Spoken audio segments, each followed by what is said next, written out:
Coming up next, the Josh Kirby on Sports Podcast. Another week, and yes, another episode of my great podcast. We have a lot of stuff to cover. The NFL draft recap, the NFL schedule coming up, a little playoffs update for you, and so much more. Catch CJ and I on the other side. Stay tuned. Murder, murder, murder. Murder, murder, murder. Murder, murder, murder.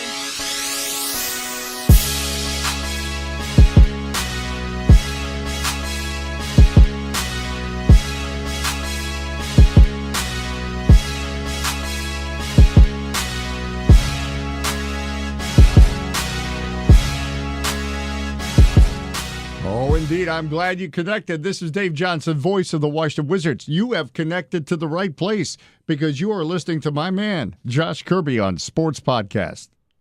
All right, another episode of my great podcast. Yes, indeed, I am the host of this podcast, Josh Kirby. Alongside me, my co-host, CJ Mentier. CJ, report yourself.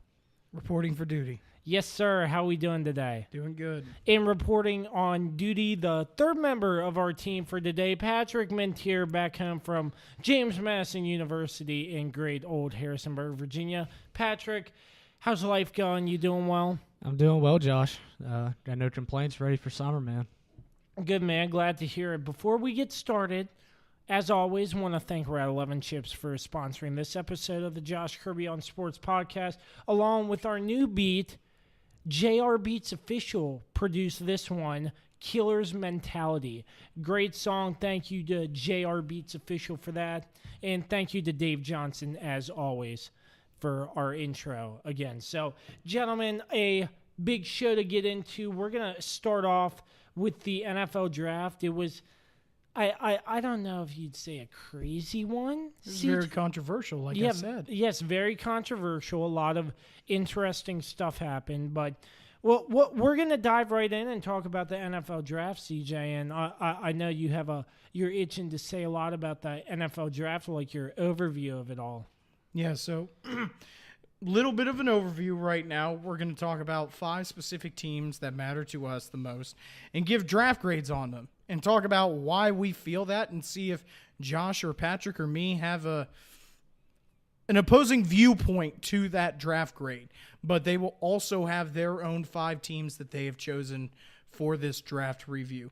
So I'm going to go ahead and start off. I'm going to start off with the Cleveland Browns, okay? This is supposed to be a team that went out and got a lot of free agency pickups, and they were supposed to draft very well. And to me, they didn't. To me, their most significant pickup was actually one of the cornerbacks, apparently Greedy Williams. But the thing about him is that he is a very piss-poor tackler. It was one of his demerits on his draft stock. There has been film of him taking plays off from tackling. And that, to me, does not sit well if you're a second-round draft pick. And especially on a team that is going to be on the up-and-coming, especially in the Cleveland Browns, I do not see that as a good thing. Because if you want to make this aggressive team, this aggressive defense, I feel you need to have somebody better than a guy who just does not want to tackle. A great pickup for me that I saw was Mack Wilson. We talked about him going to Green Bay in our overview, but he is a perfect player because he went to Alabama, and we know how athletic Alabama linebackers can be. He may not be up there with the Dante Hightowers. He may not be up there with the C.J. Mosleys, but he was a starting middle linebacker for the Cleveland Browns, and I feel that he is worth it as well. Now, their worst pick, they took a kicker. They took a kicker in the 5th round. Most of the time, kickers don't get drafted unless you're Sebastian Janikowski, who, by the way, is now retiring. But the Browns, The GOAT. to me, exactly. The Browns, to me, I give them a C+. I really would. They were up there. They were on the verge of getting a B and being happy with the test grade, but they dropped down to a C+ for me because of drafting a kicker and drafting not the best cornerback because of his tackling issues, because you need to tackle in the NFL. These are big guys who are going to come at you, and if you take plays off, your job's gone. It's done because there are players who want to play in this league. Yeah, for me, the Browns eyed everything in free agency. So I think they overlooked the draft a little bit. And with only 1, 2, 3, 4, 5, 6, 7 picks, they didn't really have a lot to choose from in the draft. They didn't have a first-round pick. Yeah, they didn't have a first-round pick, and some teams have more picks than others.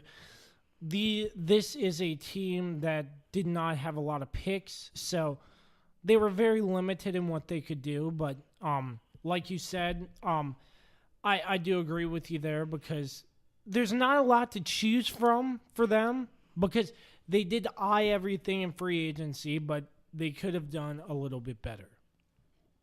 So next, I have the Jacksonville Jaguars on my list, who I went into the draft not really caring that much about because I thought that Jacksonville was not going to do much. And yet they were one of the star teams in the draft because they let everything come to them. They really did. Josh Allen, we talked about him on this show. We said that he should have been the 3rd overall pick or the 4th overall pick. And he came to an aggressive defense. An aggressive defense and a badass defense. They get Josh Allen. No way, from Kentucky as an edge rusher to replace Dante Fowler. They lost him to Los Angeles, and now they get Josh Allen to be on a defensive line with Calais Campbell and Yannick Ngakoue because, of course, Malik Jackson is with Philly. So they needed somebody else on that defensive line. Patrick Smiling, of course. But the Jaguars, they let the draft come to them, and I really was happy with them. Probably their worst pick was in the 3rd round, maybe. But also signing Jawan Taylor, an offensive tackle, which was a necessity to help out Nick Foles. I think that the Jaguars did a fantastic job this draft, especially. And, of course, they picked up another running back, of course, to help out with Leonard Fournette with the loss of T.J. Yeldon. Raquel Armistead from Temple. Yes. So the Jaguars let the draft come to them, and they drafted very well. And I feel that the Jaguars will allow teams to say, hey, look, you guys passed on this guy, and now he's on a team that has one of the best defenses, and he doesn't have to worry as much. I will say this too. I thought they did have a good draft. I think Josh Allen's a good fit for them. And then picking up an offensive tackle, especially with a brand new quarterback in Nick Foles, that can ease a little bit of tension for Nick Foles, especially in a decently new system, with DeFlippio and everything like that. He's around that. But having some physical security is nice in its own right. However, I personally thought that instead of going running back, maybe lean towards a tight end or a receiver. If you think they about... did get a tight end in the 3rd round, though. They did get a tight end in the 3rd round? Josh Oliver. Okay. So then what about a receiver? No. Who do they have as anybody that Nick Foles can throw to? I mean, you can't rely on Leonard Fournette. That's a lot why Blake Bortles didn't succeed. Who does he have to throw to? D.D. Westbrook? He's still a young guy, but he's not any top-tier talent. You lose Mercedes Lewis, who was, a grizzled veteran in his own right, and he's consistent. I mean, you got to hope that either the draft comes out or, Nick Foles is going to have a long day. He doesn't have the weapons like he did in Philly. Oh, yeah. So are you going to lean Signed a on big Leonard contract, Fournette? no weapons. And teams crack down on that stuff, I thought that they possibly could have gone receiver simply because they didn't do it during free agency.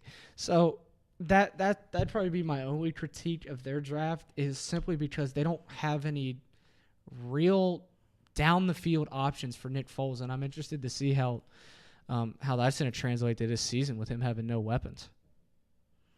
So moving on, I have to talk about the Patriots. I have to, because the Patriots are the best team in the NFL. Regardless of what you think, they have been the dominant force in the NFL for the past 8 years now. And to me, they get an A+. Not only did they lock up a 2nd-round cornerback in Joejuan Williams, but he was the captain, I guess you could say, of my better than your team. Guys, that's what he was. And then also, again, they picked up a fantastic system defensive lineman in Chase Vinovich from Michigan. They picked up a fantastic guy to hopefully help out with the loss of Rob Ninkovich or Trey Flowers on that defensive line. They picked up somebody like that. And then they also picked up a quarterback. They picked up Jared Stidham from Auburn, who, if people don't know who Jared Stidham is, he beat Alabama 2 years ago in the Iron Bowl. He beat Alabama. And then last year, he may have fallen off, but if you go back and look at his film, I felt bad for the guy. His receivers were terrible. His receivers dropped a lot of balls. Sure, he fell to the 5th round, but he still got drafted by the New England Patriots. And Tom Brady does not have much time left. He doesn't. And now we could possibly see Jared Stidham be the starting quarterback here very soon, here in a couple of years. I don't know how long it'll be because Tom Brady, we know that Tom Brady will go as long as he is. He'll have one leg and he'll still play out there. I think what bumps up their grade a lot more. Would you give them an A+? I gave him an A+, top of the line. I wouldn't do all that. I would go A-, maybe a B. I do like how they got a big physical receiver. I don't even know how to. Keneal Henry, I think. Neil Harry. Neil Harry. Oh, Neil Henry. Harry. There we go. A jump ball guy. Well, you just lost Rob Gronkowski. You got to get somebody that can go up and get the ball. Otherwise, you can't, dip and dodge and do all this other stuff like you have been in the past because you didn't have that deep threat that you had. You didn't have that guy that's lethal down the field. You also lost Chris Hogan to free agency now. And that doesn't help. Yes.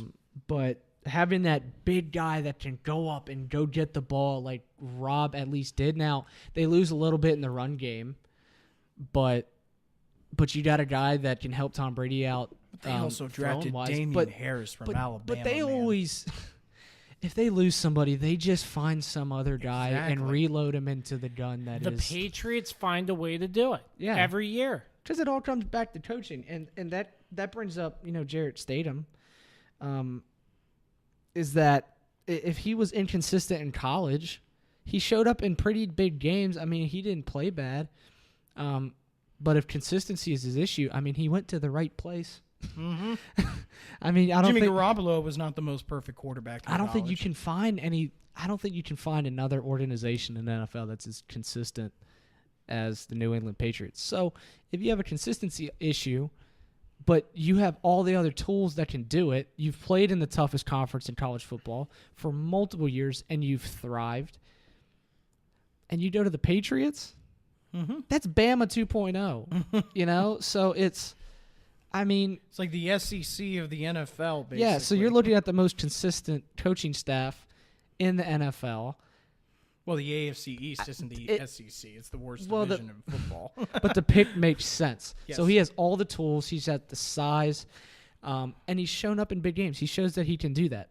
He just needs to find consistency, and he went to the right place. Mm-hmm.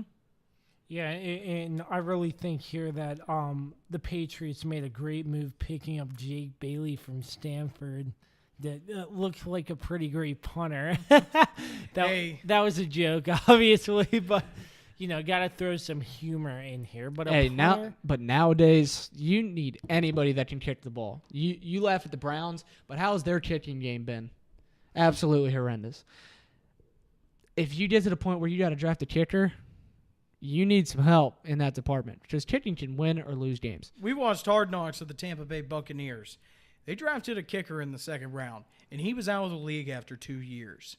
Roberto Aguayo from Florida But if you're that desperate, yep. You got to do what you got to do. All right. Yeah, but I mean, all in all, I do like what the Patriots did, and we don't have to study them too much to know that the players that will progress for the Patriots will do good. If they're coachable, they're going to win games. But, if they slack off and what, I know the Patriots organization are going to send them bye-bye. All right. I'm going to talk about the New York Giants. I think it's the most controversial team in the draft of what they did in the first round because they had 3 first-round picks. No, excuse me, it was 2. They had 2 first-round picks. No, it was 3. Was it 3? Okay. Yeah. but they took Daniel Jones, quarterback out of Duke, the living embodiment of Eli Manning, who could play Eli Manning in a documentary about Eli Manning, from Duke. They took this guy at the 6th pick. And when I saw that, you could see the faces of the Giants fans out in the crowd going, what just happened? I thought we were about to get Dwayne Haskins, because I was sure that they were going to get Dwayne Haskins. What happened here? I don't want to overreact to this, okay? I'm not going to overreact. But what I'm saying is that the guy finished in 3rd place in the Heisman Trophy race, and he threw for 50 touchdowns. He has only played 1 year of college football, and he threw 50 touchdowns. I know I'm slamming my laptop, but he shattered every single record for Ohio State passing. And he was 3rd in the Heisman race, and he only threw 8 interceptions. 50 touchdowns to 8 interceptions. He won his team a Rose Bowl. Not many teams can say that. They played in the Rose Bowl. And Dwayne Haskins said after he got drafted by the Washington Redskins, you messed up. You really did. Because you took a guy that has had inconsistent years as a Duke quarterback who plays in the ACC, and their best competition, what? Clemson? That's your best competition. That's a great competition team, but that's all you got. Who is Ohio State play? Oh, they play Michigan every single year because it's nicknamed The Game. They play Penn State every single year. They'll play a tough Northwestern team. They'll also play Indiana, who is also another good team to play against. They also have Minnesota. They also have, I'm not going to rattle off all the teams, but they have all these great, Michigan State. They have all these teams in the Big Ten that are great competition. And you take Daniel Jones, who has had inconsistent years as a quarterback at Duke, over a guy who threw 50 touchdown passes and 8 interceptions and finished 3rd in the Heisman race after 1 year of playing. After only 1 year. And then, of course, I have to give some praise. You took Dexter Lawrence. I have to give some praise, of course, because you needed some help on the defensive line, and I'm glad that at least you took a good guy from Clemson and Dexter Lawrence, but I'm still on the shock about Daniel Jones over Dwayne Haskins. Yeah, I do like the Dexter Lawrence pick. Looks like a great guy from Clemson. 6'5", 342 pounds, big guy at defensive tackle. Could bolster up the defense for the Giants with the a little loss bit of more. Snack Harrison. Oh, Damon yeah, Harrison. Damon Snacks Harrison. That's Yeah. a great replacement. But going back to quarterback, I don't know. Like I heard stuff about the quarterback bonding with a coach, how they were together before. I forget who it was. I heard something on the news about it. I didn't really pay close attention to it, but they should have picked Haskins. Haskins was there, and I thought they were all in on Haskins. But no, and Haskins' stock fell to when the Redskins picked him up. And I don't think that should have happened. And Haskins fell right in the Redskins' lap because of the Giants picking up Daniel Jones. And I really think they should have picked somebody different. I feel like they should have picked Haskins. This isn't a Baker Mayfield situation, because we knew that Baker was going to go number 1 overall. Okay, this isn't a Johnny Manziel situation, because Johnny Manziel was not that good of a quarterback. He wasn't, but he still won the Heisman. Dwayne Haskins threw 50 touchdowns. Okay, not a lot of college quarterbacks in the history of college football can say that they have done that and also lead their team to a Rose Bowl victory. And I see this as you said, they picked this guy because he had a connection with the Giants because of the Mannings. Like I said, he is a living embodiment of Eli Manning. If you look at him, he could play Eli Manning in a documentary. I am actually going to say this, Josh. I am a Redskins fan whenever the Redskins play the Giants, because I have to say that I hope that Dwayne Haskins tears that defense of the New York Giants a new one. I hope he does, because he said it. They messed up. And I hope he's true, and I hope he's right, because Dwayne Haskins is the real deal, okay? He really is. This isn't like, oh, he's a Jamarcus Russell. Jamarcus Russell was a reach, okay, back when he came into the NFL, okay? Man. I forgot about Jamarcus Russell there for a while.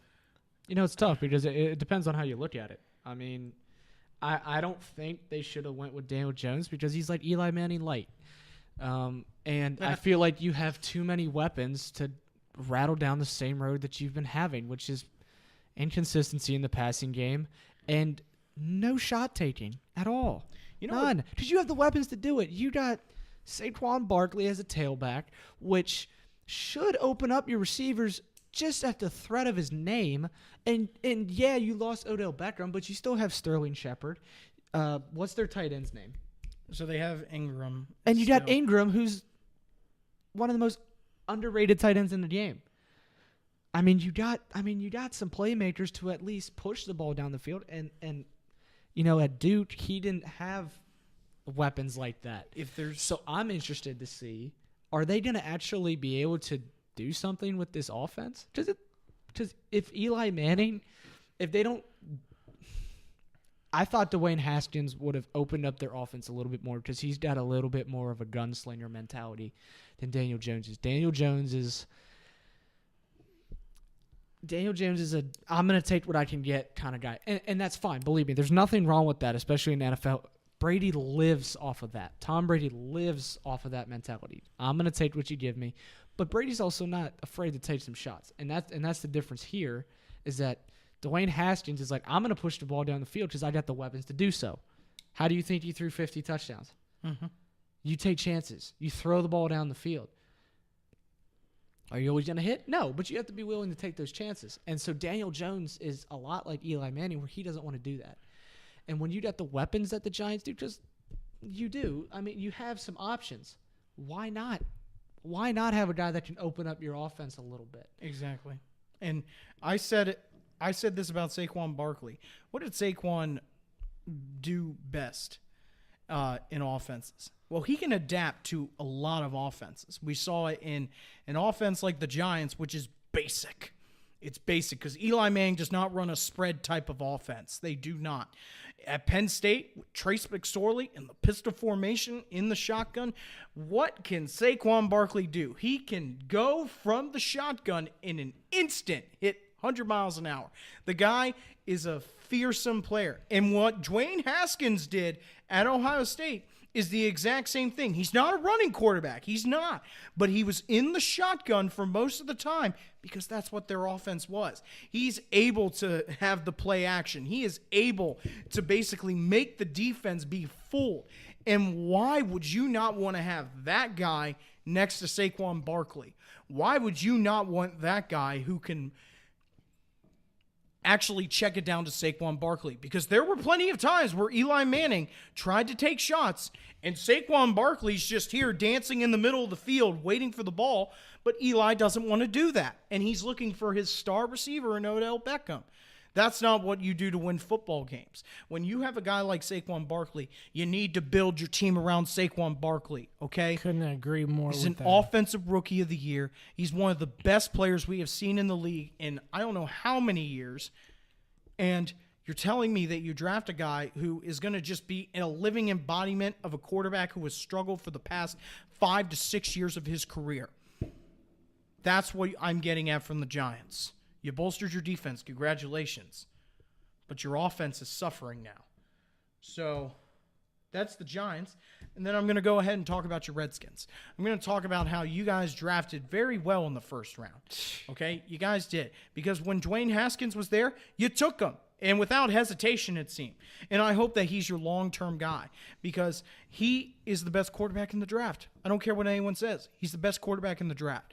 And I hope that he is able to help your offense from a terrible passing offense a year ago, because especially Alex Smith, he's not the deep ball guy, as we were talking about what you see with Haskins. He's not that guy, because Haskins is. He's the guy who will love to chuck the ball down the field and go for big plays. He's like a Big Ben, okay? He loves to take chances. But, of course, what I like is that you guys picked up Bryce Love. Okay, Bryce Love is a guy who I feel is an insurance policy for Darius Geis, because Darius Geis is going to come back, and you're also going to have Adrian Peterson. You're going to have guys who, like in Philly, you can have a 3 running back type of offense. Yeah, but Adrian Peterson is getting pretty old, so I'm not really sure how much he's going to get used this season.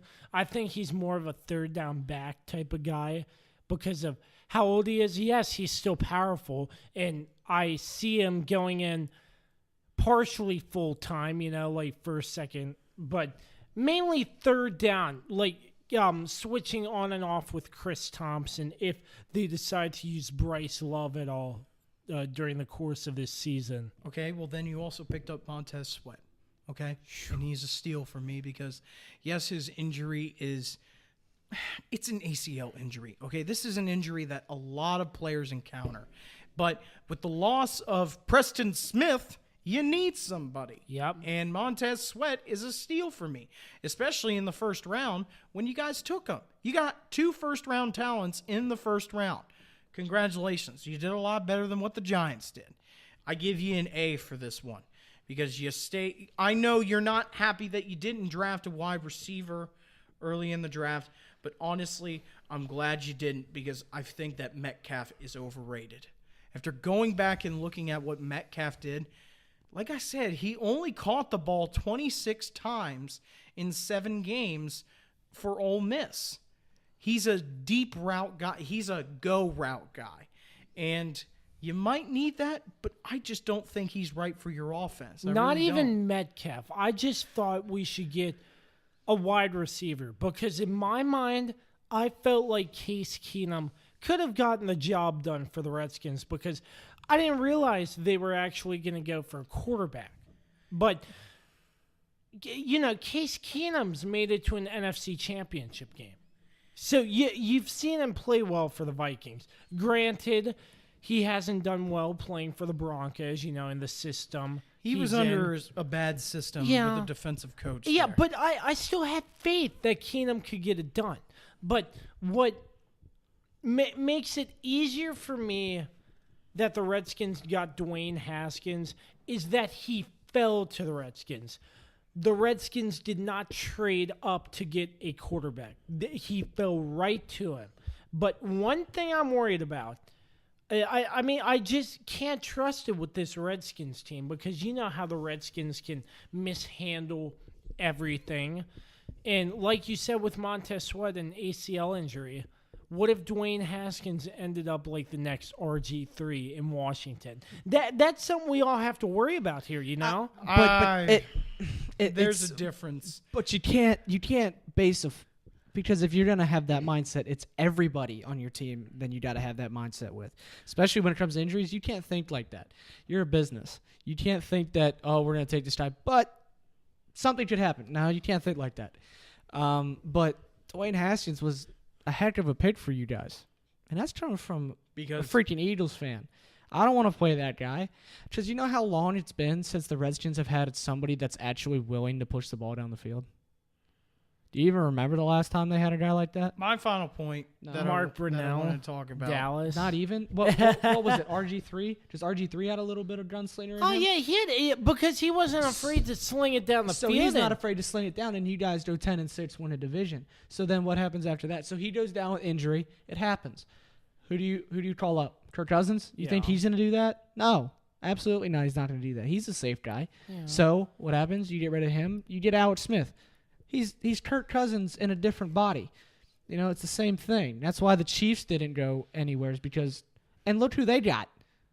They got Pat Mahomes, a guy that can do anything. A guy that's willing to sling the ball all over the field, and he's willing to do that. Dwayne Haskins is willing to do that. Mm-hmm. So, and Jay Gruden isn't a bad coach. People give him a ton of crap.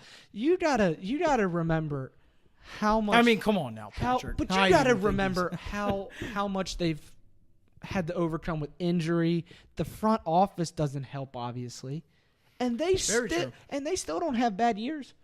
Like they were ravaged by injury this year. Yeah. And what they do, 7-9? Yeah.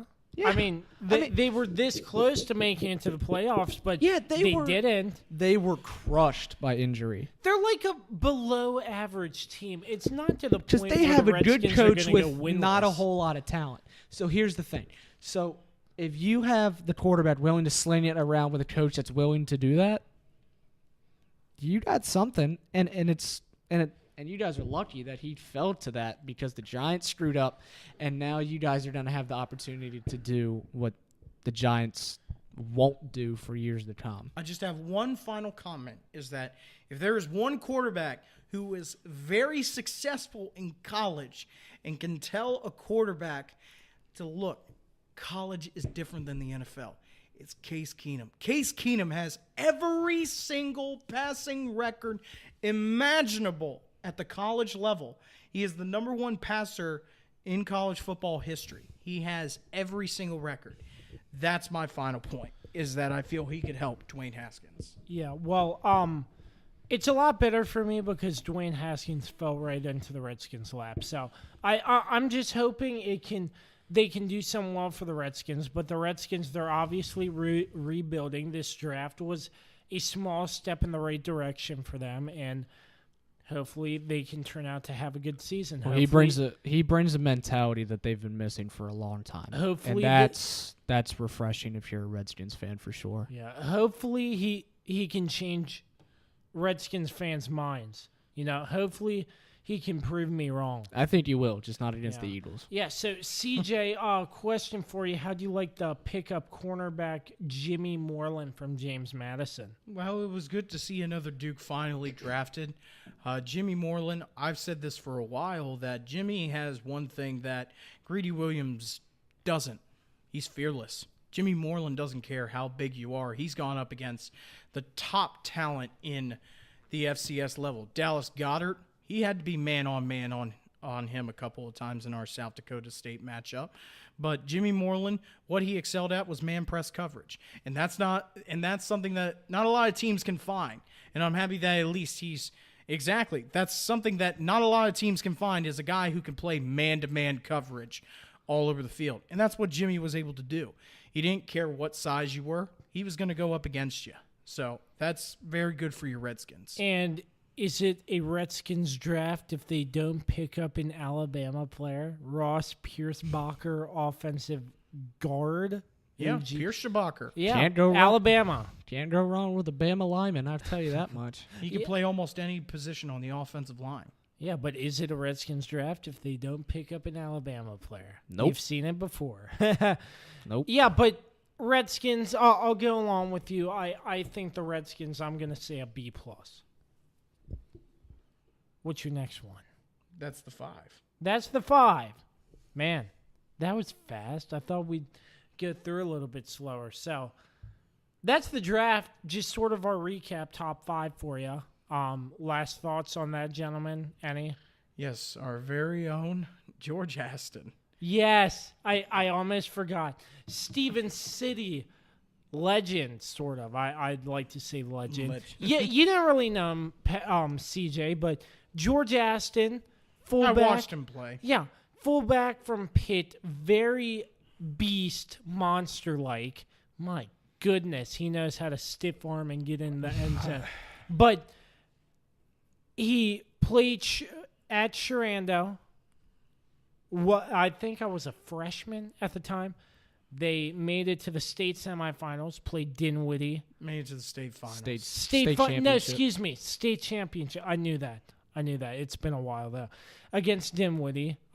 Didn't make it, but George ended up going to college, playing football at Pitt under Pat Narduzzi, and he did not get drafted, but undrafted, the Denver Broncos signed him. So, Patrick, you played with George some of your time, practiced at least. I'm not sure if stepped on the field with him, but got hit by him, yes. Did I like it? No. It was.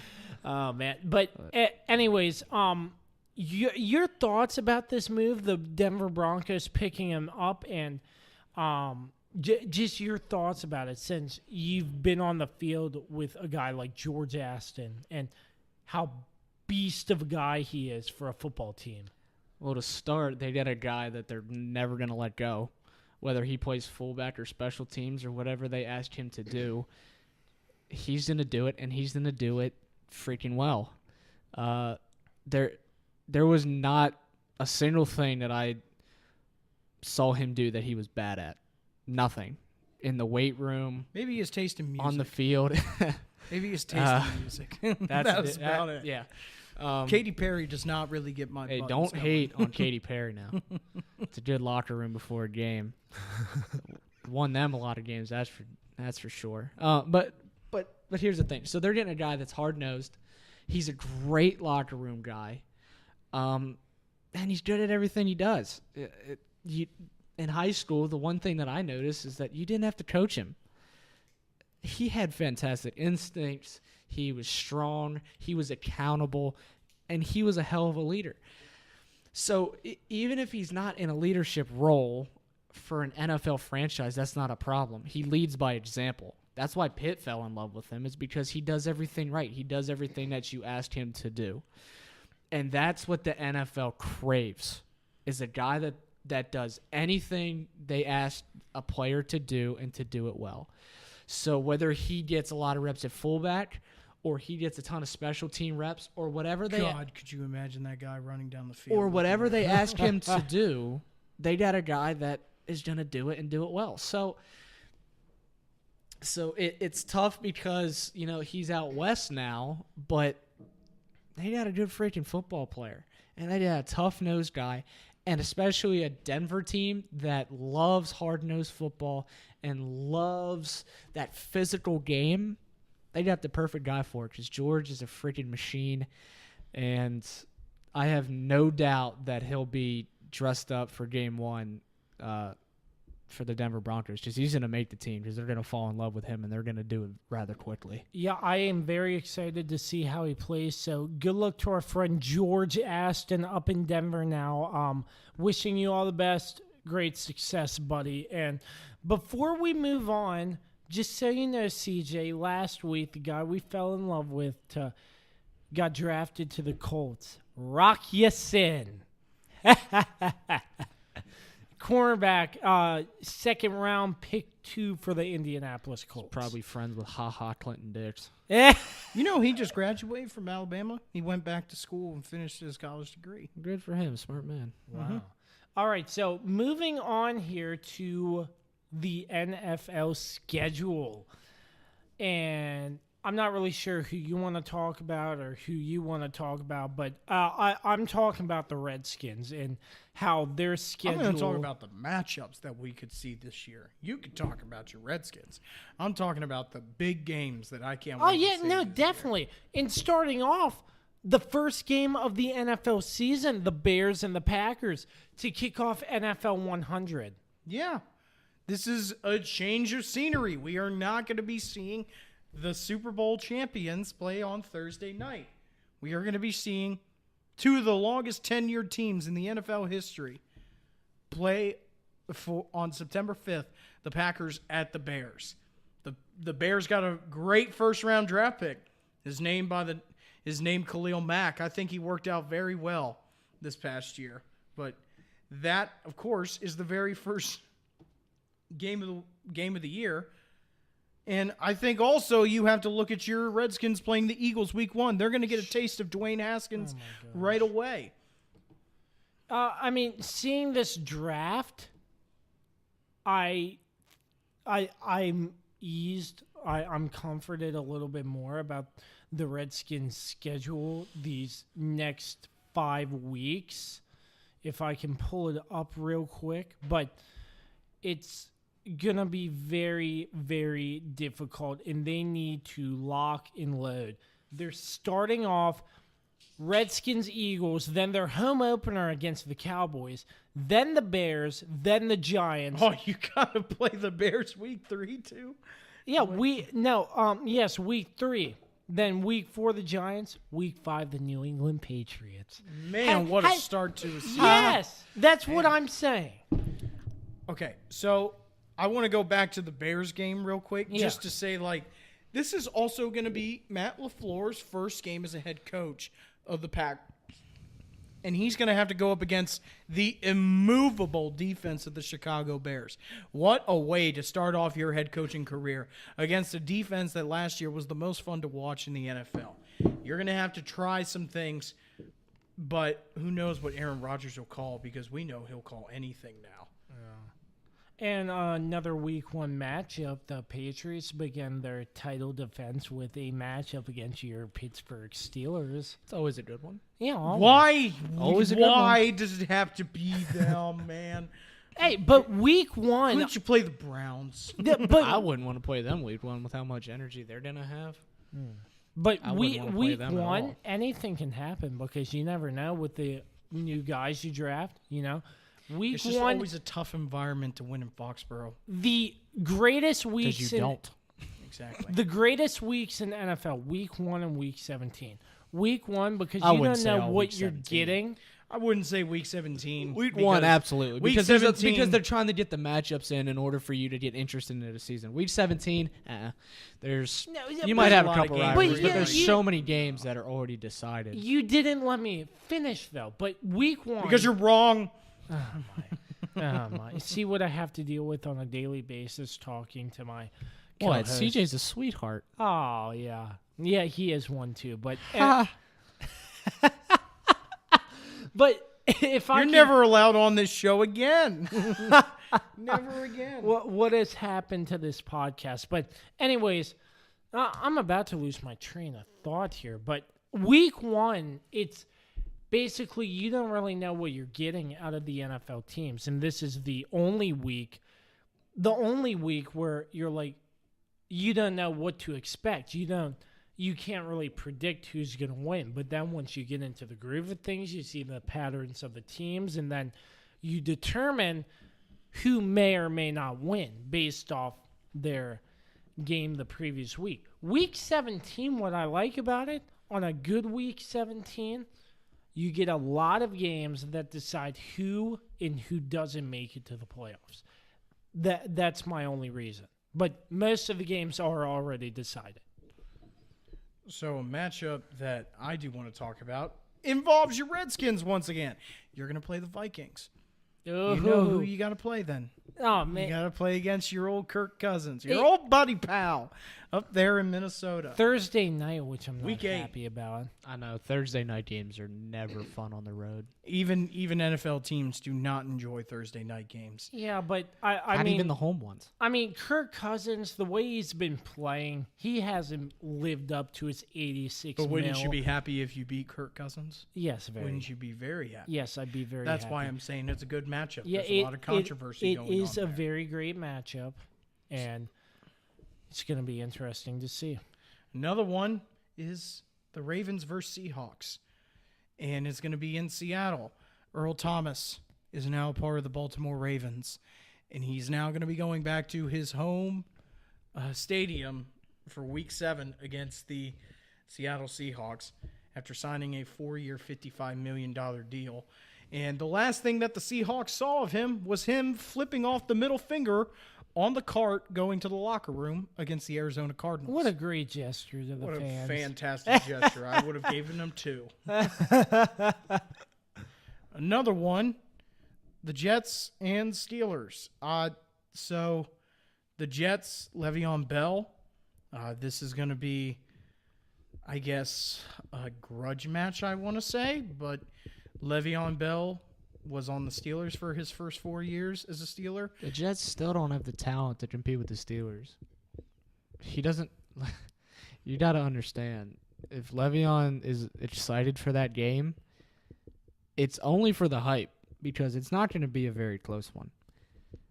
Le'Veon, you think the Jets' offensive line can touch the Steelers?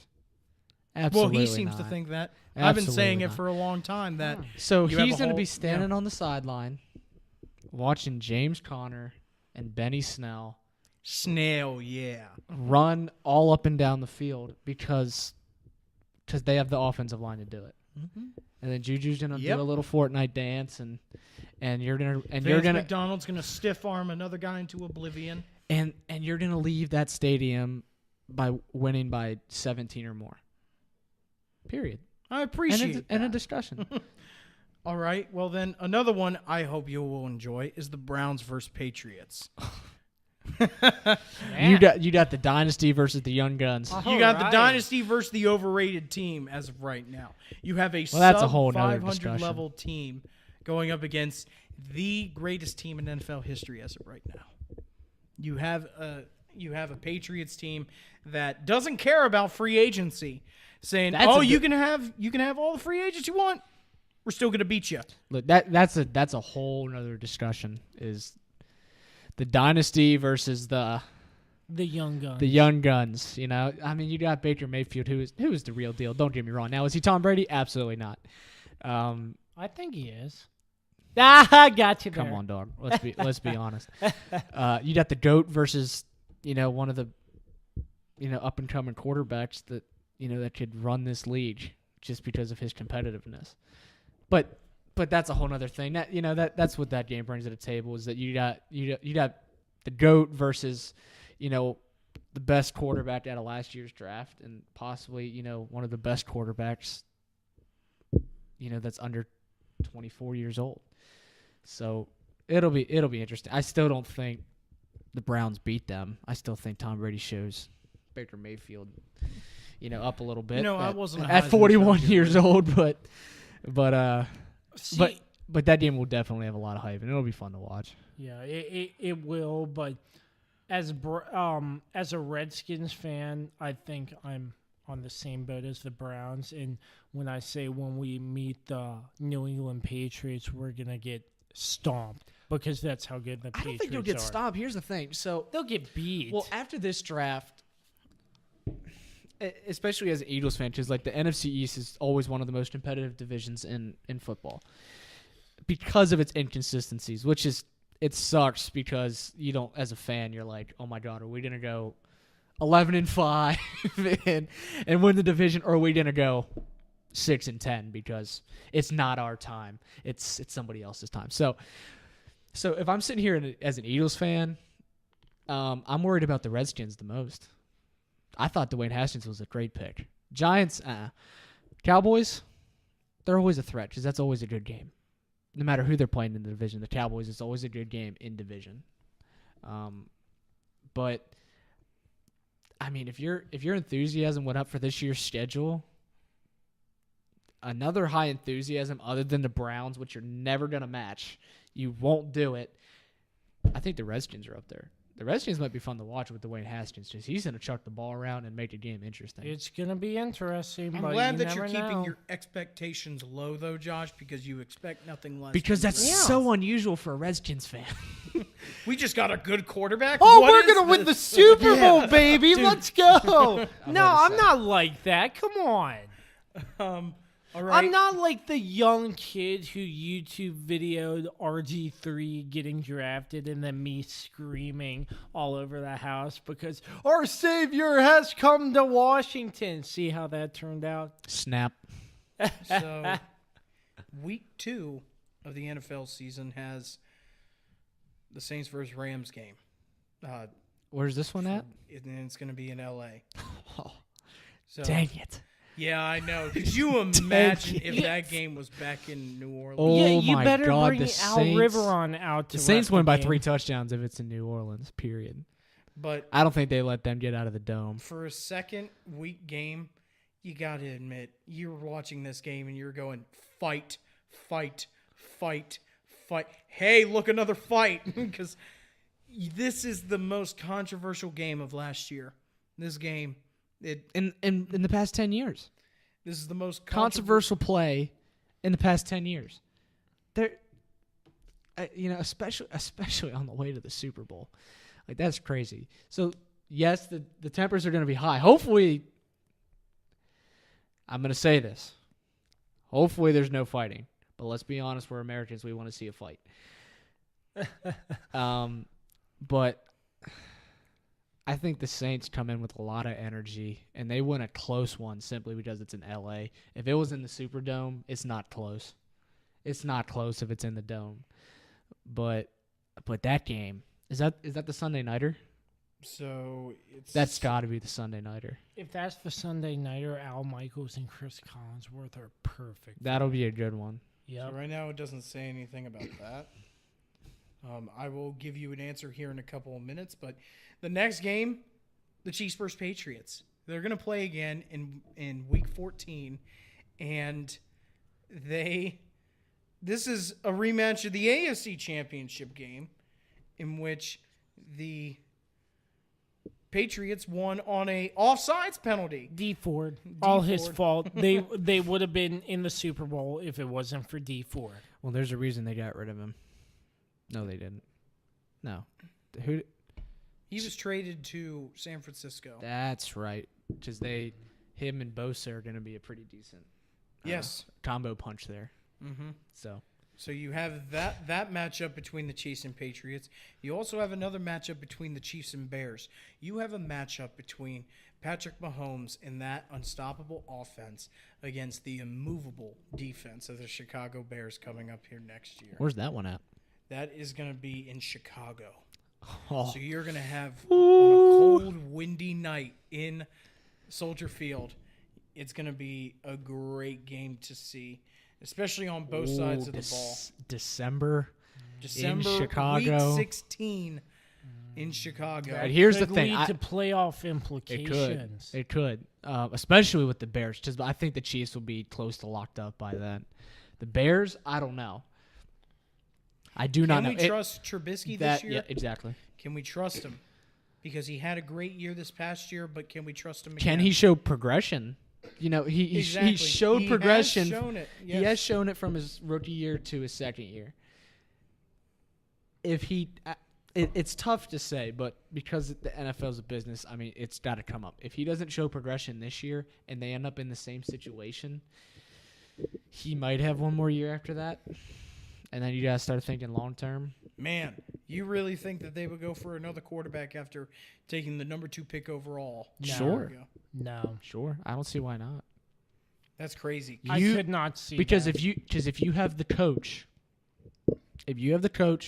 and you get the same production out of your entire offense, you have the same production out of your defense. It comes down to the guy at the helm. Who's in charge of the football? You know, it comes down to the quarterback. And right now, okay, so his biggest thing is obviously throwing the ball down because he's got the arm talent to do it. Where's the consistency throwing the ball down the field? Because right now, I don't trust him in a big game because in a big game, you have to make big throws. Mm-hmm. And he didn't do it against the Eagles. And in all fairness, he didn't do it a whole lot against the Rams when they came and played. Mm-hmm.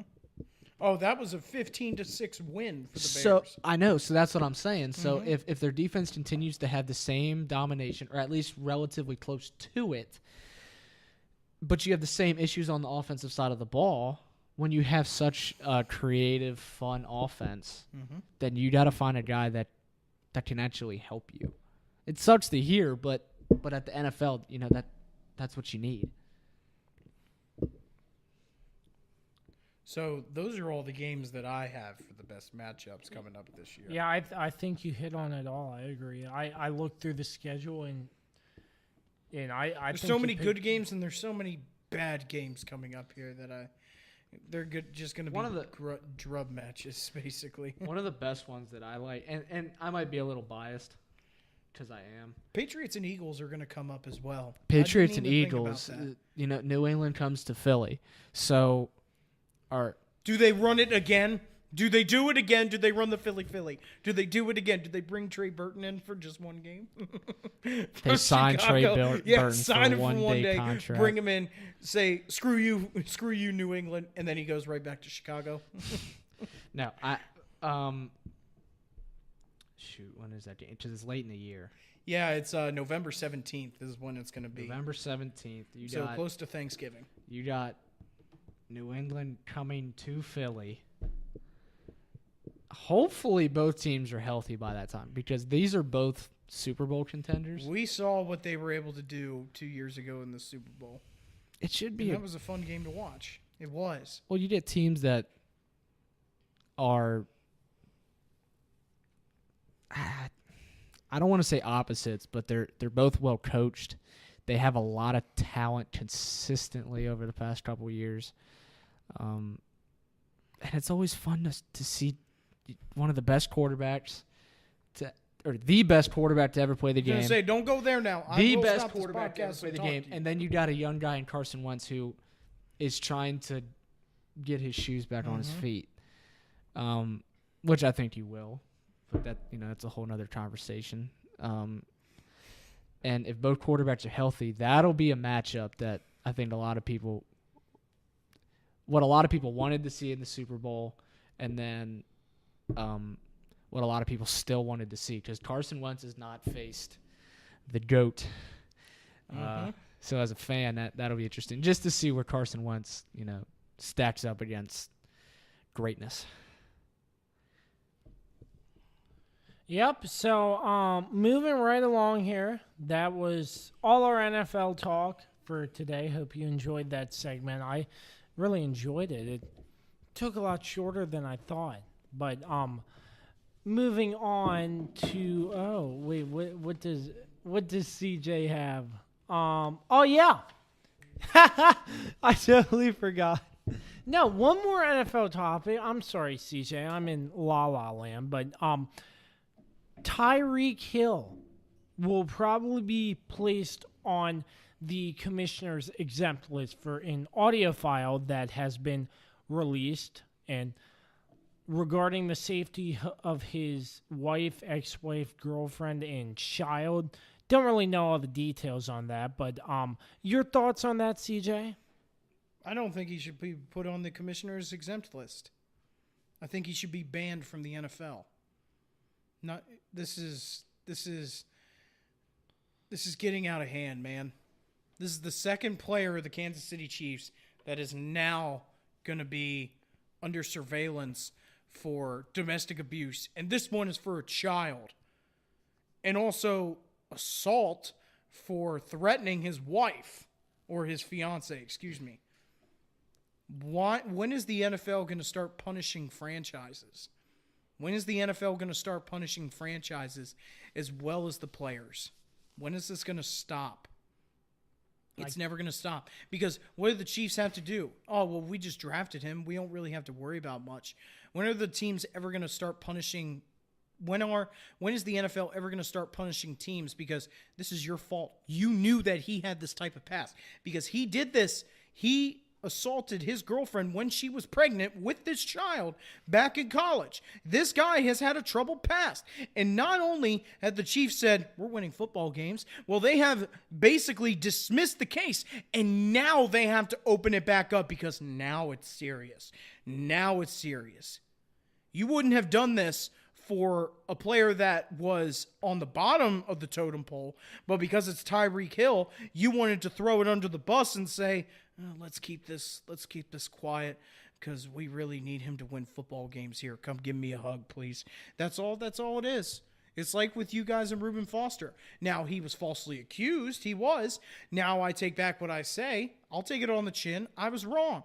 But what I do want to say is that the Chiefs, there is actual audio evidence of this guy punching his kid.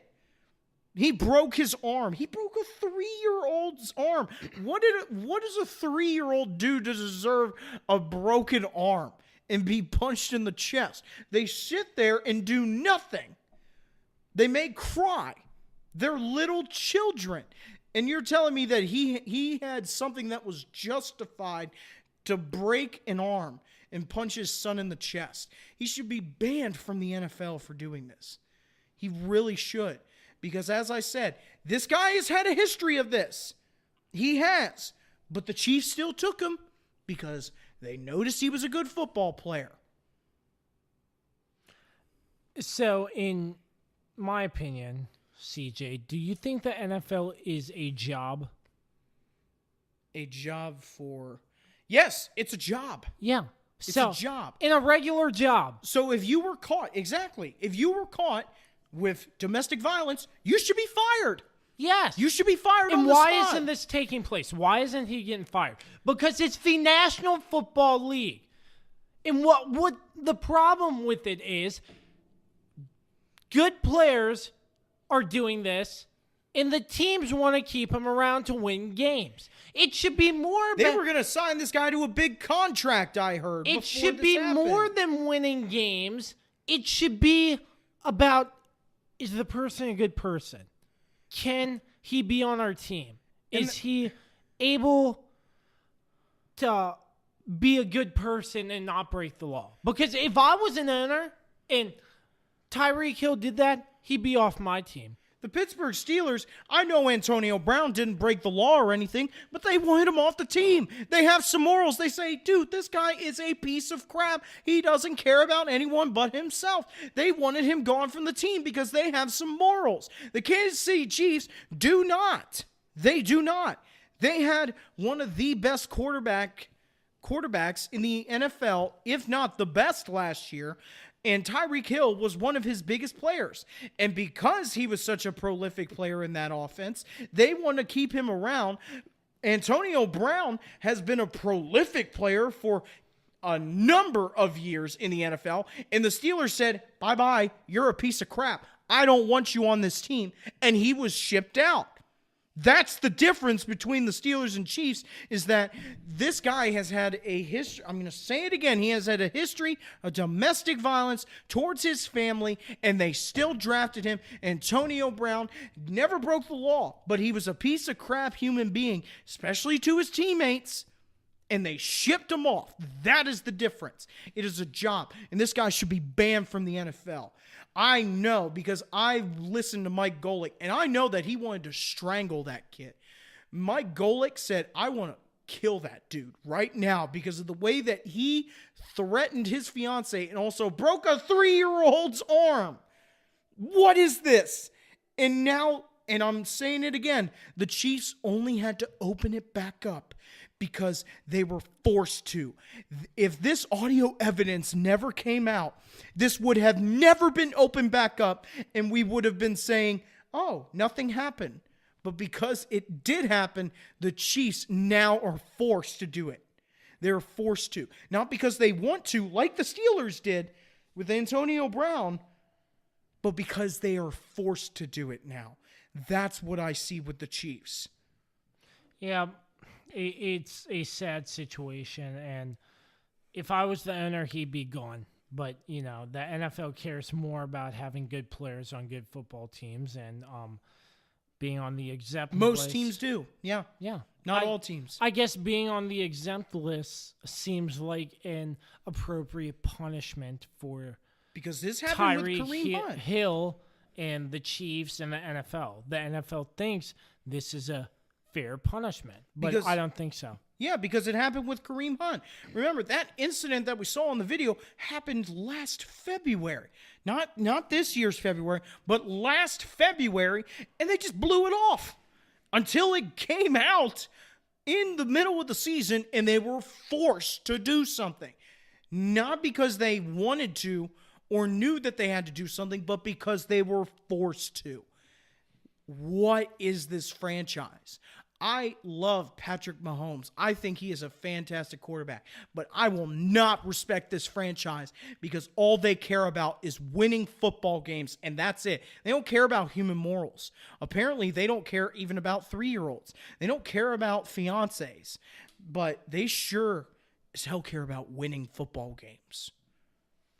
Yeah, so moving on, is that all the NFL stuff? Because you were like waving me. Because you wanted to talk about it, I remember. Yeah, no, I remember, and I completely blew over it, so I do appreciate you reminding me.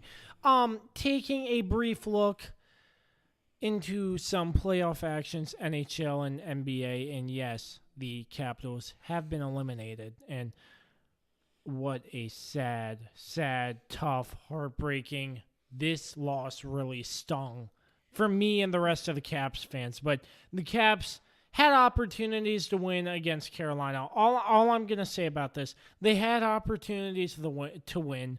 They could have took it, and they ended up getting upset by the Hurricanes in double overtime. And the Hurricanes are looking pretty good with the amount of injuries that are stacking up on their plate. So, Capitals out of that one. The Stanley Cup champions are out. And they threw up a graphic during the game.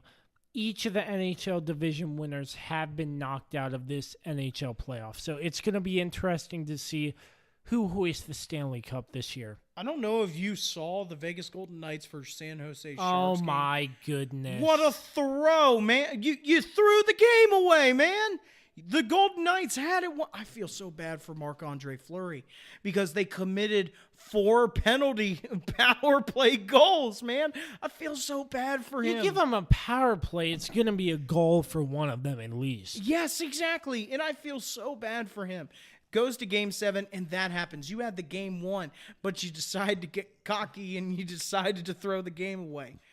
I want to talk about your Capitals, though. I'm glad that you're not a fair weather fan. No. But I am going to say, haha. But Haha.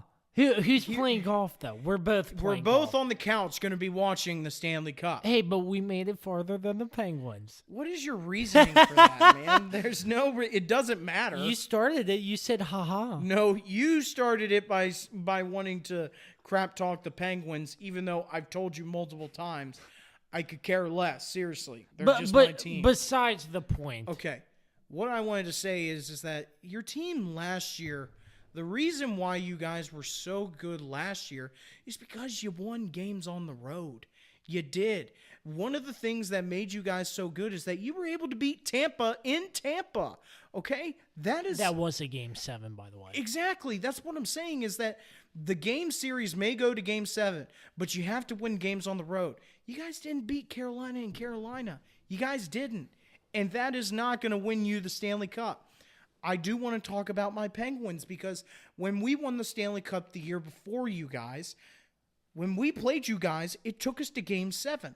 And we had to play game 7 in Washington. And Marc-Andre Fleury, we won that game 2-0. Okay? But that's what I'm saying is that you take games each game by game. You don't think ahead to the next round. Because guess what happened to the Penguins after that? They had to play Ottawa. And they took them to game 7 in that. And they won 2 games at Ottawa. And that was hard to do for Pittsburgh. And then we played Nashville. In Nashville, the first 2 games that Matt Murray played, he was terrible. I mean, he was absolutely terrible.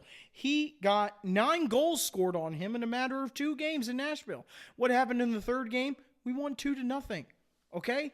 What I'm saying is that the difference between you guys this year and last year is that, well, number one, I am not the biggest advocate for Brandon Holtby. I'm not. Because I think he was a lot of the issue with you guys. I really do. Because really getting flamed but still saving 40-plus shots a game. What? For Braden Holtby? Yeah. Holtby. Because last year, he wasn't that stellar in the playoffs as much as Matt Murray was the game year 2 before. stick save in the Stanley Cup final, you call that not incredible? Matt Murray only had 4 goals scored on him in 6 games against the Nashville Predators. 4 goals. What I'm saying is that you have to win these games on the road, but you also have to have some goalie help. Matt Murray did not play good this year. I'll be the first to admit that. He didn't. But you're always going to have those years where your goalie is going to have those bad years. Marc-Andre Fleury, there's a reason why Matt Murray was put in. He got 7 goals scored on him against Ottawa, and he was benched. Matt Murray comes in, and he wins us the series. I don't trust Braden Holtby. I don't. I see him as a big issue for you guys. Okay, so what happened last year when the Capitals were down 2-0 to Columbus and Barry Trotz decided to put Grubauer in? They lost twice. Holtby gets put in the rest of the series, and they end up winning the Stanley Cup. And what happened this year? I'm telling you, Holtby is not the issue. You guys lost 6-0 in the 3rd game to Carolina. Then you lost 4-2 the next game in Carolina. You got to win those games on the road. And when you lose 6-0, that sounds like an issue for your goalie. That does. It's not really when you talk about the sloppy puck handling and the terrible passes. So none of that blame goes on to Holtby. No, I'm not saying that. I'm just saying not all of the blame should be put on Braden Holtby. And it comes down to the sloppy puck handling I've seen, the bad passes that set Carolina up in a position to get a good angle on Braden Holtby and score a goal. And Braden Holtby, I've seen some good saves from him. He is a good goalie, but not all the blame should be put on Braden Holtby because he has made some great saves. And going back to what I said, sloppy puck handling, bad passes, and the odd man rushes were big in that game.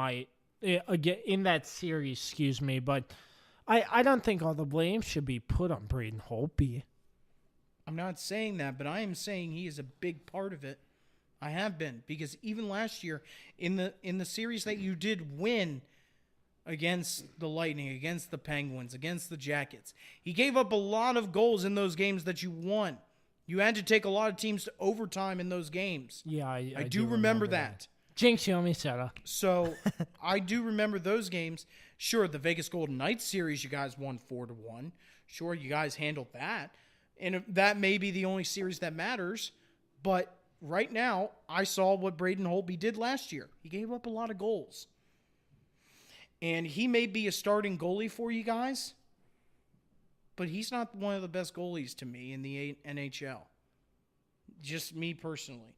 And I feel that the Capitals really, they like I said, you need to win games on the road, and you didn't. Especially against Carolina. It was an issue. And, Carolina had nothing to lose. And credit they were the first wild card. Yeah, credit to Rod Brindamore. He put his team together, and now they're in the second round of the playoffs. So it's going to be interesting to see, very interesting to see how Carolina does.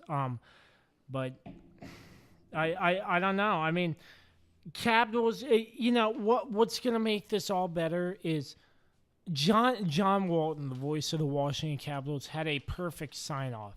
And he said something like this: when you see the next team hoist the Stanley Cup, look back at what the Capitals did and smile. So it makes it a lot less painful, but the Capitals have some work to do. But I don't. But I can't do it when my Penguins did it. What? Because you always like to, snarl at my Penguins. Oh, just because we won it last year. That's all. That's what he said. But anyways, I don't call this a DC sports choke because of the Capitals winning the Stanley Cup last year. And I just think they're going to get back to the grind, put in some work. I know Ovechkin, Orlov, and Kuznetsov are in the Russia World Championships. So, get some more practice for them. But they're going to get back to the grind and then get things going. And hopefully it will be good for the Caps, but it's going to be interesting to see. So, just a quick rundown of some round 2 action. The Bruins and the Blue Jackets tied 1-1 in the series. Carolina Hurricanes leading 2-0 over Barry Trotz's I'm very surprised about Islanders. St. Louis over the Dallas Stars 2-1 in the series. The Sharks and the Avalanche tied 1-1. And, man, is that all of them? Should be Columbus and... Blue Jackets and Boston. Bad. Okay. Man, is that 1, 2, 3, 4? Yeah, it really? should be only 4 games because then it'll be the Eastern Conference Finals. All right. And it'll be the Stanley Cup. Well, that was short. But anyways, NBA playoffs. I heard a lot about the Celtics upset the Bucks in Game 1. And they beat them by 21 points. That was very shocking to me because Ante Akimbo and the Bucks, they're a very powerful team. They're winning right now. They should be. Last time I checked the score, but I thought they still have a chance to take the series. It's one game, of course, but we still get the classic between the Rockets and the Warriors. And there's a lot of complaints about the officiating in this game. I mean, I haven't really been watching that Neither much. have I, but I'm tired of hearing about the officiating from James Harden. Yeah, James Harden Tired is like, of hearing we about want him. a fair shake or whatever. Everyone's talking about that, but they're not talking about how dominant Kevin Durant is right now. They're not talking about how he is being a beast. I don't think he gets enough credit in the talk for one of the greatest players of all time. Because right now, he could win his third championship this year. Because I still think that the Warriors have a chance to be a three-peat. I still believe that they do. So I believe that even with the crappy officiating that Harden says that is going on, I still think they have a chance. The 76ers, they're still doing a very good job because they handed who was it? Who did they beat in their first game? The Raptors. They beat the Raptors. And they looked very good against a team that does not lose very much at home in Toronto. Okay, the 76ers did a very good job with a good defensive plan because, it wasn't even a triple-digit scoring game for both teams. They actually held them to double digits. So I had to give them that credit. The NBA playoffs, though, I still see the Warriors taking it. I can't get around the fact that the Warriors are just the best team in the NBA right now. Yeah. Quick rundown on the scores here. Boston 1-0 in the series. In Game 2, they're playing right now as we are recording. Golden State 1-0 in the series. And tied 1-1 Philadelphia and Toronto in the series. And Denver leads Portland. My goodness. Did we talk about Dame Dollar? Did we talk about that? No. I don't think so. Damian Lillard from the logo. Just no regard for human life. Lobs one up and You know how drains it in and waves goodbye to the fans. You know how disrespectful Paul George is for calling that a terrible shot. That's a class act piece of crap right there. Okay, my apologies for saying that. That's a class act piece of crap right there, man. That guy called that shot when he shot that. What a play. And once again, the Thunder, a team led by a very good player in Russ Westbrook, but I still think that Russ Westbrook made a mistake by not winning with Kevin Durant and James Harden and sharing the love that they had when they were all in Oklahoma City. Because I've been saying this, you had Kevin Durant, you had Serge Ibaka, you had James Harden, you had all those players around you, and you couldn't win an NBA championship. Yeah, I'm not sure if you can agree with me on this, but I think Russell Westbrook is very cocky. And I 100% agree with you. Yeah, and he's a stat stuffer. I know. Apparently, I don't really like him. No, if he cared as much about winning a championship, then he would have won it with those players. He also had a chance with Kevin Durant to beat the Golden State Warriors when they were 73-9. Remember that. They were up 3-1 in that series and lost. They lost a 3-1 lead. They were the inventor of the 3-1 loss. They were the inventors, and they lost blew that. a 3-1 lead. Yeah. So anyways, that's our NBA recap and final segment of the day. CJ, do you like golf? It's whatever. No, do you like it, yes or no? Not really. Okay, good, because I found somebody who actually wants to talk golf. We have a segment with Jonah Pearson pre-recorded talking about Tiger winning the Masters, so stay tuned. Josh Kirby back with you on the Josh Kirby on Sports podcast, as always, part of the Mayo Please Podcast Network. Thank you once again to Route 11 Chips for sponsoring this episode. I have some great news. We have a very special guest in studio right now talking about the 2019 Masters tournament that happened a couple weeks ago. And as you know, very great stuff. Tiger Woods actually winning another Masters, another green jacket. And what a journey it's been for him. But he's overcome a lot, and people are calling this one of the greatest comebacks of all time. And I have in the studio with me now as known as the golf guru. You might have heard him on a previous episode. Coming up from James Madison University, Jonah Pearson.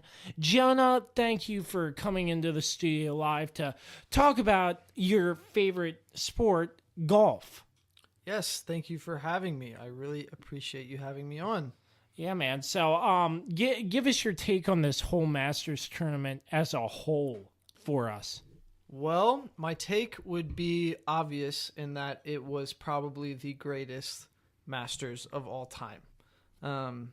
Obviously, Tiger Woods winning is super exciting for him and just his comeback, but it's incredibly good for golf. When Tiger is playing well, TV ratings go up, attendance rating at all the tournaments go up. So it's super exciting for golf. I feel like there's a lot of times only one day a year where everyone hears about golf, and it's Masters Sunday. So super exciting to see a really important day be huge for the game, and huge for Tiger. And I think that like everyone wins when Tiger Woods is playing well.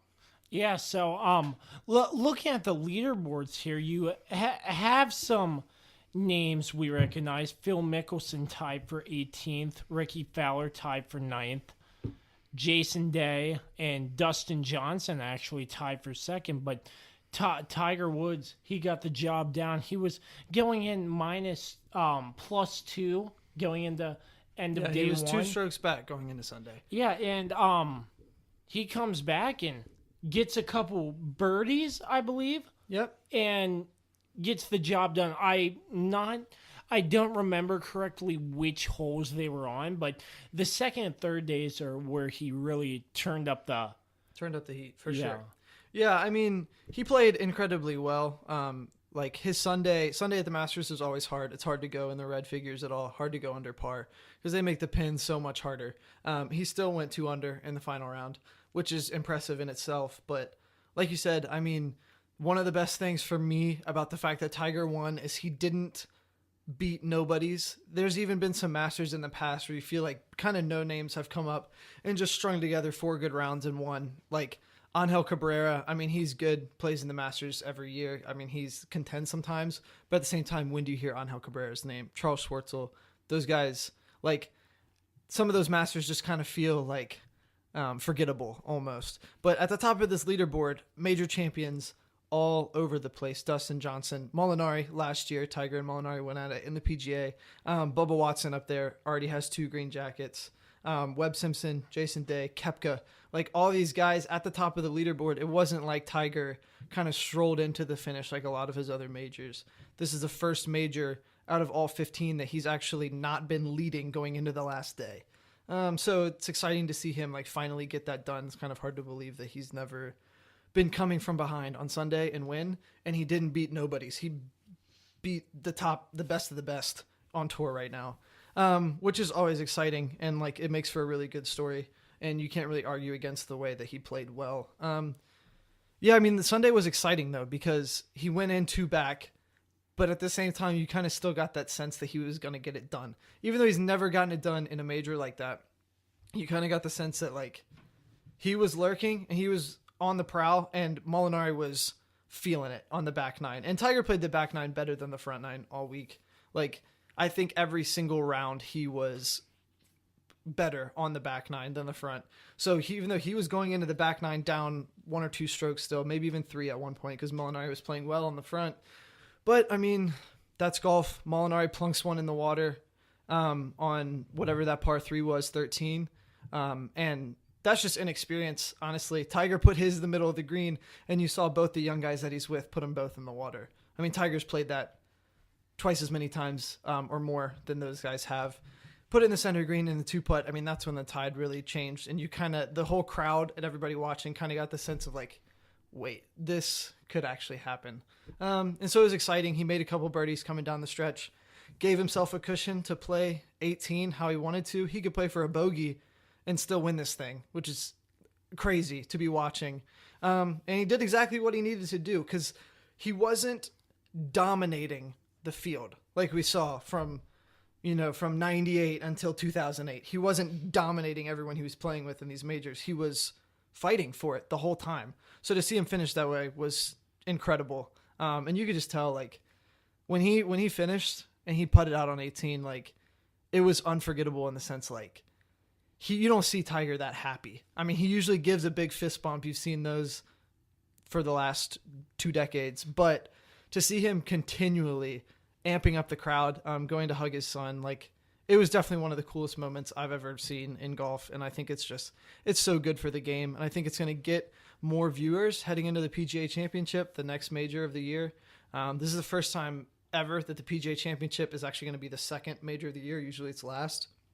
Because of just different weather reasons and stuff. They're moving it into May now. So that's going to be in a couple weekends from now. Starts May 16th.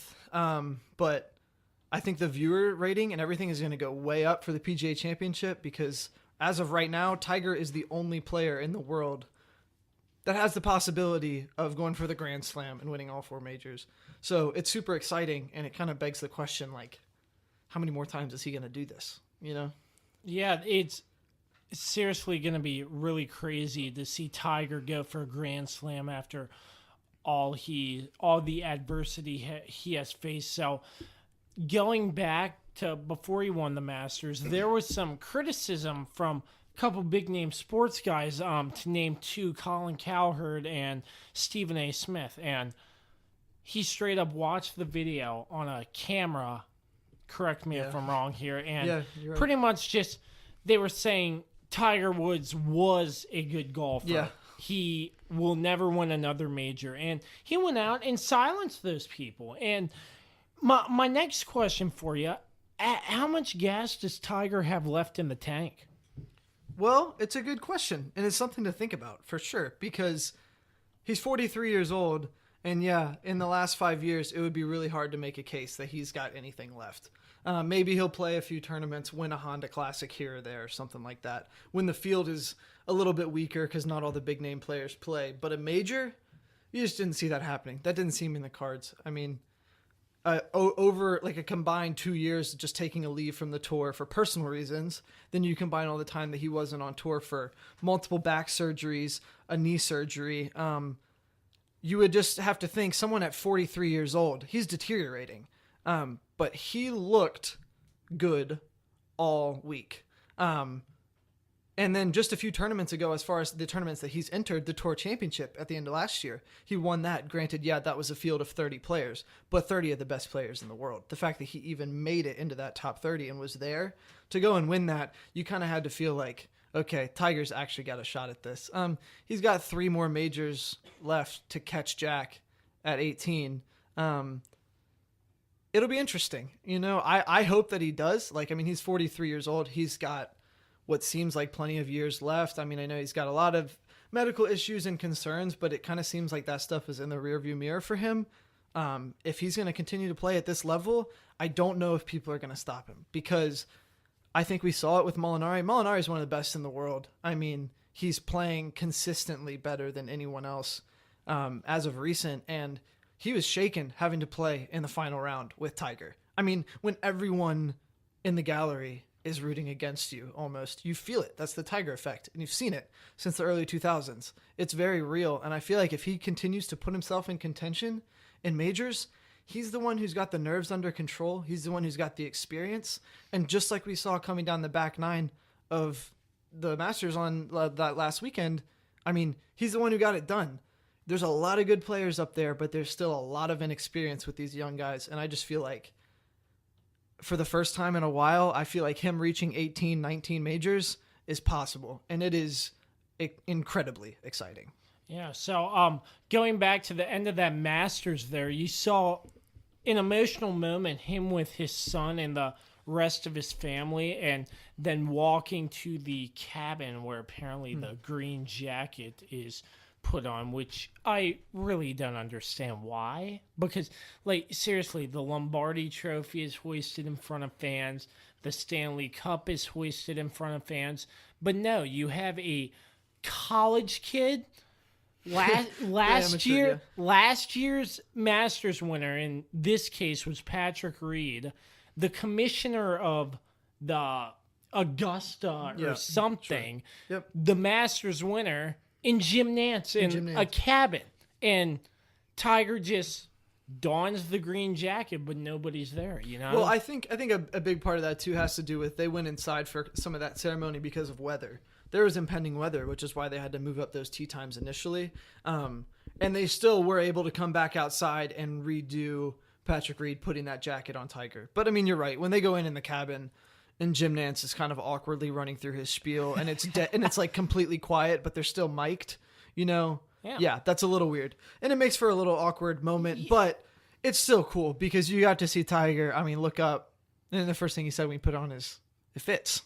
And so it's like, it is cool because you get to actually hear what they're saying during that rather than just the crowd going crazy. But yeah, I mean, then the low amateur, that's something that the Masters has always done. The low amateur comes in there with them. It is cool. The Masters lets in, like, I think it's 4 or 5 amateurs every year, and usually a couple of them make the cut. So it's cool. And there's even like some big name players who have come out of that and been the low amateur at the Masters, and then they get a tour card, and then they're rolling and they have good careers. So it is weird though, seeing like Patrick Reed, bald Tiger, and then just some random college age kid all sitting there, and it's like, why isn't this happening in front of the gallery? But Tiger still was able to come out after the fact and re-put on the jacket, and everyone was going crazy and stuff. But yeah, golf's just different in that way. Yeah, I mean, definitely. And like you see it, and Jim Nance is asking all these awkward questions and then giving Tiger an obvious question to jerk his tears around. Like, yeah, Jim Nance is always trying to make people cry, and he made Nick Faldo cry earlier that day, which was awkward. Plenty awkward. Well, you know, hands down, Jim Nance is a multi-purpose great announcer. And golf is one of his best. A busy couple weeks. Jim Nance finishing up March Madness and then going to Masters Sunday. That's March Madness. That's quite a few weeks. Yeah, 3 games in 3 games at a time, pretty much, and then the Masters. But you know, the but Masters. Now he's got a nice long break. Yeah, the Masters is a completely different feel. But going back to my point here, Tiger had all the former green jacket winners waiting for him at the cabin. And he just took the time to stop and shake everyone's hand, the green jacket winners. And I think it was something huge that they stopped to greet him after winning the Masters. Oh, yeah. It says a lot about what those guys think about Tiger. There's obviously a lot of speculation as to Tiger's character, the kind of person he is and stuff. And a lot of that is old news, and the majority of people are past it. But like, you can really tell that these players care about Tiger. They know the adversity that he's been through, the amount of people out there that don't want to see him succeed, that told him he wouldn't be back. These guys have not had the injuries that Tiger's had, the time off that Tiger's had, the spotlight that he's had. They just haven't had to deal with that. So to see like Bubba Watson, Ricky, DJ, Koepka, I mean, Koepka was staying back because if had Tiger missed that little putt, they were going to playoff. So maybe the only person there that didn't want Tiger to make that putt was Koepka and DJ maybe. But like, they were still excited for Tiger when he came off. It was one of the coolest things. I mean, just to be able to see those other guys on tour, a lot of them, you know, they leave these tournaments. When they're done, they know what that's like and stuff. You're not going to sit there and watch Angel Cabrera or Harris English come finish 18 and putt out and put on their jacket. Like, it's great and stuff, but they got places to be. They got families to be with and stuff. But for these guys to stick around and watch the scene, I mean, and the scene was just unreal. It didn't look like golf. People chanting Tiger for just minutes and minutes afterwards. It was just insane. But I mean, yeah, in 1997 when he won his first jacket, 22 years ago, he's 21 years old. For him to walk off that green and hug his dad. This is before his dad passed away, and then you see 22 years later wearing the same jacket and then hugging his son. Like that's good for sports. That's what people love to see. And yeah, I mean, obviously Tiger's had his moments and his just brutal news stories and things come out. But I mean, the way that he's turned it around, not only in his personal life, but in just how he plays the game. I mean, you can't deny the effect that it has on golf and the amount that people talk about it. I mean, just being honest, if Koepka had won this Masters, great. Koepka's a great player, but would people be talking about it as much as they are? No. It's undeniably great for golf that Tiger Woods is good again. And I mean, you're going to see that continue to play out the rest of the year. Because now you got to start thinking, could he win the FedEx again? Is he going to be the best player all year? I mean, you got to imagine that he's going to contend in these majors and stuff. So it's super exciting. And I think that we just have a lot to look forward to as fans. And it's a good opportunity to have other people come in and just enjoy the game as well. So, I mean, super cool. And I mean, that's something that I will never forget where I was and that sort of thing when Tiger won. Was this the greatest comeback in sports history? I'll tell you for sure it's the greatest comeback in golf history. Sports history, I don't know. Falcons. Yeah. I mean, the Falcons have not had a comeback. 28-3. Yeah. I mean, yeah. You just want to forget that from your mind. No, I just tried to erase that as best as I can. I mean, greatest comeback, I would say it's probably the greatest long-term comeback in sports history. I mean, golf is an individual sport, and it's different in that way. There's definitely a lot of teams who have struggled for a long time. I mean, the Cubs, what they didn't win the World Series for 80 some odd years or something like that. That you can call that a comeback, but that's a team, that's a franchise over a century. But I don't know of any other individual in sports who was so dominant in what they did, faced so much adversity in their personal life, injuries, and come back and win on the biggest stage. I mean, this has got to be the biggest thing, I would say, at least on an individual level in sports history. Yeah, so you heard it from the golf guru, Jonah Pearson. Tiger Woods wins it at the Masters, and we'll see what else he can do. We'll see what else is left in the tank. Jonah, thanks so much for joining us on the podcast once again, and hope to get you on again real soon. Absolutely. Thank you. We'll do it again when he wins the PGA. All right, so that was my interview with Jonah Pearson. Jonah, thank you once again for joining the podcast. So that's going to wrap up another episode of the Josh Kirby on Sports podcast as part of the Mayo Please Podcasting Network. Thank you so much to Rat 11 Chips for sponsoring this episode of the Josh Kirby on Sports podcast as always, and to JR Beats Official for our beats as well. CJ, any last words for the podcast? Go Dukes. Go Dukes. All right, yeah. Harrisonburg native right there. But yep, make sure you find us Facebook, Twitter, Instagram. We're on YouTube, the Mayo Please on SoundCloud, Spotify, and Apple Podcasts. Just search the Mayo Please. And yep, I think that's it. Till next week, Josh and CJ signing off. And Pat had to leave early, so thanks to Pat for joining the podcast once again. Josh and CJ signing off till next week. We will catch you next time.